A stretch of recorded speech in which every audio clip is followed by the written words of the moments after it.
com o economista Paulo Rabelo de Castro, colunista aqui do Jornal Gente, ex-presidente do BNDES, do IBGE. A gente falava, professor, sobre a decisão de Donald Trump de taxar o aço, o alumínio, e o senhor dizia que essa decisão dos Estados Unidos, de alguma forma, explicita diferenças que existem entre as indústrias do Brasil, dos Estados Unidos e de outros países. Queria virar um pouquinho, então, e perguntar sobre esse mesmo assunto uma outra coisa, professor. Alguma possibilidade de que o Brasil consiga se posicionar de uma forma melhor do que antes, a partir desse novo contexto mais protecionista de Donald Trump?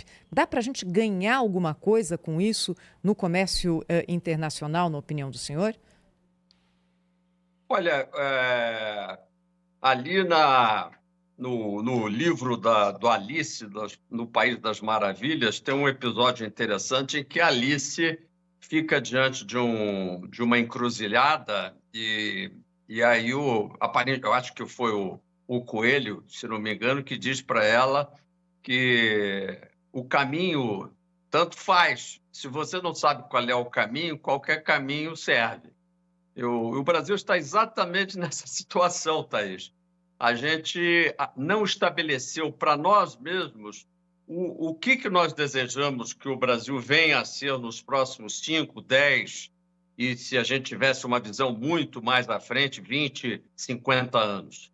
E a gente deixou de sonhar, o que é muito importante. E, normalmente, quem sonha pelo país e quem estabelece e estrutura esse sonho é o governante.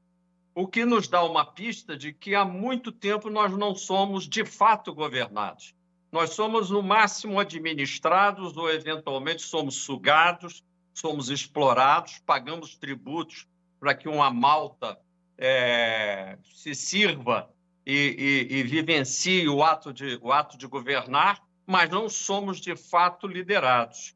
E essa é a diferença que proporciona ao Brasil um desconforto enorme cada vez que o mundo se mexe. E eu quero dar uma má notícia. O mundo tenderá a se mexer cada vez mais nos próximos anos. Nós vamos para uma situação de rearrumação desses blocos de poder.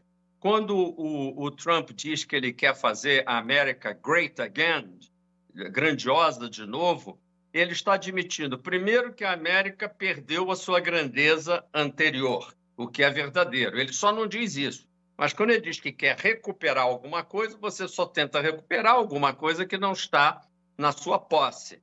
E número 2, ele, quando tenta fazer isto, ele está sendo mais ou menos, talvez, desde Reagan, quarto ou quinto governante americano que diz a mesma frase.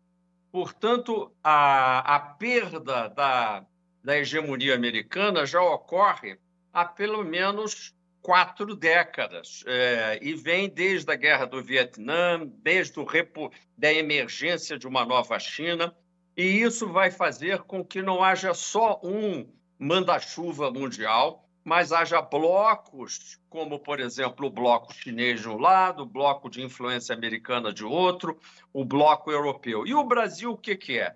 O Brasil nunca se definiu, e em parte porque ele é, como eu te falei, um país que perdeu seus próprios propósitos. Mas eu vou definir o Brasil, ele é um solteirão. Ele é um solteirão que veio sem namorada na festa. Ele tem uma vantagem, ele pode paquerar a garota que ele quiser, ele pode tirar várias para dançar, mas ele também não sabe qual é o gosto que ele tem. Ele não sabe se ele é mais pró-China, se ele é mais pró-Estados Unidos. Aparentemente, hoje estaríamos nos alinhando via BRICS a um bloco chamado do Sul, que é um saco de gatos, porque é uma reunião de interesses díspares. Portanto, é uma reunião de personagens algo inconfiáveis.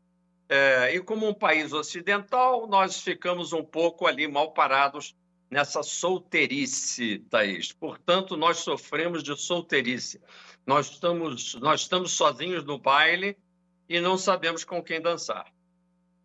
Professor, muito bom dia, bem-vindo aqui ao nosso programa, Bom dia, mais Cláudio. uma vez. A gente vê aí que nessa questão, no discurso do Trump, não é só aquela história do Trump malvadão, tentando taxar todo mundo, prejudicar o mundo inteiro, etc. e tal, que é isso que, inclusive, que o noticiário passa. Ele disse uma frase que é muito interessante. Se você quiser, enfim, se aproveitar ou usufruir da economia americana, venha para cá. Instale sua empresa aqui. Eu garanto, ele disse, né? E eu garanto que você vai pagar a menor taxa tributária do planeta. Isso é um belo de um apelo, né? Mas a gente percebe na questão do aço, né, por exemplo, da siderurgia, que ao menos duas grandes empresas brasileiras fizeram isso já, né? A Gerdau e a CSN. Elas têm unidades de produção Isso. industrial nos Estados Unidos. Eu Eu queria saber poderia do senhor o seguinte: das outras. que tipo de vantagem competitiva essas, porque foi uma visão extraordinária, não em razão do Trump, mas talvez em razão da própria conjuntura econômica, não é? Que conduzisse os Estados Unidos para essa posição mais fechada, etc. Essa vantagem competitiva da CSN e da Gerdau, instalada no mercado americano, de alguma maneira favorece o Brasil ou não, ou são coisas distintas? A Gerdau, o USA é uma empresa americana, não tem nada a ver com isso. Enfim, eu queria que o senhor explicasse esse detalhe da polêmica. É interessante a tua pergunta e a lembrança que você faz, Cláudio, que quem tem competência sabe se virar. É isso que você, no fundo, disse. Há muitos anos atrás, os grandes empresas brasileiras, admiráveis empresas como a Gerdau, como a CSN, como a WEG, como o Grupo Évora, de quem eu fui conselheiro de administração, então posso dizer isso porque é uma empresa gaúcha também, tal como o DNA da Gerdau, mas hoje está em mais de 10 países diferentes e em praticamente todos os continentes, fabricando não tecidos. Uma decisão dessa do Conselho de Administração, e digo isso como experiência própria, porque participei de todas essas decisões, não é uma decisão ideológica. Ela decorre de um princípio de administração de risco. Ela tende a um princípio de diversificar os riscos que estão associados a você ter todos os seus ovos ou toda a sua produção numa mesma cesta, toda a sua produção no mesmo país. Então, na realidade, a Gerdau estará protegida na medida em que ela já produz produtos made in USA, fabricados nos Estados Unidos. E o mesmo pode citar do Grupo Évora e de tantos outros grupos brasileiros que deram essa passada. O que significa dizer que quem tem competência se estabelece. E, portanto, é uma bobagem a história do Trump. Ela é fundamentalmente um mecanismo de cotovelada e um mecanismo midiático do Trump para revalorizar o ato de convidar o capital que está no mundo inteiro a ser produtor e gerar empregos diretamente nos Estados Unidos. Mas o que gera mais empregos é a troca entre especialidades de países. Portanto, quando eu passo a produzir mais aquilo que eu produzo melhor e eu troco com outros países que não produzem tão bem, podem até estar produzindo alguma coisa, mas vamos pelo comércio internacional trocar, há uma geração de empregos mais elevada do que se cada um tivesse fechado na sua própria casa, fabricando tudo para a sua própria autossuficiência. Se a gente pensar bem, é até intuitivo. Quando a gente colabora, a gente tem um resultado global melhor do que quando a gente não colabora. O jogo do Trump, momentaneamente, é não colaboracionista. Venham para cá e tratem de trabalhar aqui dentro porque eu sou o maior. O resultado disso e eu espero que mais economistas americanos, que estão até, na minha opinião, muito calados, os meus colegas lá, façam até manifestações mais oficiais, dando zero na prova de economia do senhor Donald Trump, que, além de muito mal-humorado, está começando a ficar repetitivo e chato, ele vai levar a posição global do comércio para um estreitamento, para um murchamento que não deveria acontecer. Isso é ruim para o resto do mundo, mas é péssimo para os Estados Unidos. Aliás, O Brasil, ele como um jogador, vamos dizer, menor nesse processo, Cláudio, primeiro, as empresas têm que fazer o que várias já estão fazendo, jogar aqui e jogar lá. O DNA da Gerdau é Brasil, espero que continue sendo aqui, fechando o balanço aqui em Porto Alegre, em São Paulo, e, portanto, para nós é muito bom essa diversificação.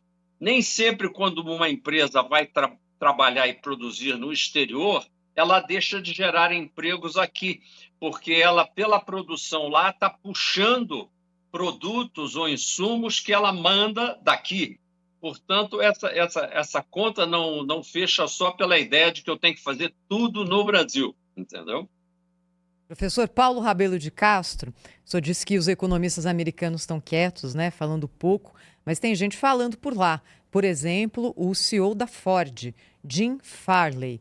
A Ford é um dos símbolos do capitalismo norte-americano, está ali na semente de tudo que a gente conhece hoje como modo de produção. Ele está dizendo o seguinte, que essa medida do aço vai abrir um buraco na indústria automotiva norte-americana, que dará benefícios de concorrência a produtores asiáticos e europeus que não vão enfrentar essa mesma tarifa. Diz que há muito custo, muita confusão e que terá um impacto nunca visto antes na história da indústria automobilística dos Estados Unidos, caso essa taxação de 25% seja de fato mantida. Saindo um pouquinho do Brasil agora e olhando no cenário mais completo, professor, o senhor acha que essas medidas protecionistas podem ter esse efeito inverso para os Estados Unidos, favorecendo outras indústrias? A China está aí com toda a vontade de crescer, né? Eu acho que você complementou muito bem ao ler esse depoimento aí do americano, porque é um depoimento que eu estava solicitando na minha fala anterior, que mais especialistas digam, e eu até gostaria que a Associação Americana de Economistas se manifestasse oficialmente, vou repetir, dando zero na prova de economia do senhor Donald Trump, que, aliás, parece que nunca foi muito à escola. Ele é, na realidade, um indivíduo da prática, do marketing e das vendas. Isso é uma coisa muito respeitável. Eu acho que o setor de vendas é essencial em qualquer economia, mas tem uma limitação quando ele passa para criar teorias exóticas. E o excesso de tarifas que ele está aprontando só pode levar, como disse o comentarista, o mercado automobilístico norte-americano para o buraco e gerar exatamente o efeito oposto ao pretendido. Por quê? Porque, uma coisa muito simples, pensemos numa fabricação de um produto, de um automóvel nos Estados Unidos. Ele usa o aço para fazer as chapas que vão fazer a carroceria do carro. Se elas ficam 25% mais caras, e se o chinês, se o japonês, se outros produtos, se outros carros importados não têm essa taxação nas chapas, imediatamente nós temos dentro dos Estados Unidos, momentaneamente, mais empregos gerados, só momentaneamente, mas logo a seguir, destruição de empregos nas etapas seguintes de fabricação, na utilização daquele aço mais caro, nós vamos ter menos empregos. O resultado final, o economista pode dizer, não é geração líquida de empregos, é geração líquida de desemprego. Entre mais 5 empregos aqui e menos 7 empregos que ele não computou, entre mais 5 e menos 7, eu fico com menos 2 liquidamente. E é isso que nós precisamos denunciar. A sorte, vou dar agora a boa notícia para quem nos acompanha. O senhor Trump é um falastrão, é um bufão. ele vai voltar atrás nisso também. É que ele tem lá uma continha do que é que ele quer pedir. Não sei se vai pedir alguma coisa ao Brasil, não sei se tem alguma coisa para ser pedida ao senhor Lula, mas o fato é que ele está, na realidade, dando essas cotoveladas, não é para praticar esse aumento de tarifas, mas é para voltar atrás mediante negociações diversas, como já fez recentemente agora com o Canadá, já fez também com o México. Logo, logo já não vai dar mais certo esses anúncios bombásticos daquilo que ele ameaça fazer, mas não fará. É isso aí. Eu tenho uma sugestão de pauta para comentários futuros, que é exatamente sobre essas empresas brasileiras que diversificaram a sua atuação mundo afora, né? O senhor citou uma empresa, por exemplo, que nasceu em Jaraguá do Sul, no norte catarinense, a VEG, que é um espetáculo, né? Essa empresa que poucos conhecem no Brasil, ela está presente em mais de 30, quase 40 países, salvo engano. Acho que valia a pena comentarmos sobre isso futuramente. Existe um lado positivo, né, Cláudio Humberto, da história recente da indústria brasileira que nos enche de muito orgulho. Então, dizer também, como eu mesmo falei, que no conjunto a indústria brasileira está recuando, significa que a política geral, a política econômica, afeta negativamente a indústria brasileira, a começar por esses juros pornográficos que estão sendo praticados pelo Banco Central por efeito do descontrole fiscal absoluto do governo Lula. Isso não tem nada a ver com a indústria, mas afeta, sobretudo, a indústria. Eventualmente, alguns grupos industriais, justamente que dependem menos de financiamentos internos, etc., conseguem se descolar desse ambiente negativo de negócios brasileiro, e aí ele passa a ser uma plataforma industrial global. E na medida em que empresas brasileiras com DNA brasileiro virem globais, elas conseguem se descolar das mazelas brasileiras. Aí a gente consegue ficar orgulhoso delas, mas não por elas serem brasileiras nem dependerem da má política econômica brasileira, que aqui nós continuamente denunciamos nessa nossa conversa. Professor Paulo Rabelo de Castro volta conosco ao longo da programação para trazer mais análise sobre economia. Obrigado, professor. Um grande abraço, hein? Um ótimo dia para toda a bancada aí do Jornal, gente. Obrigada para todos nós. Abraço. Já já tem mais informação ao vivo chegando aqui na Rádio Bandeirantes e na Band News TV. Rede Bandeirantes de Rádio.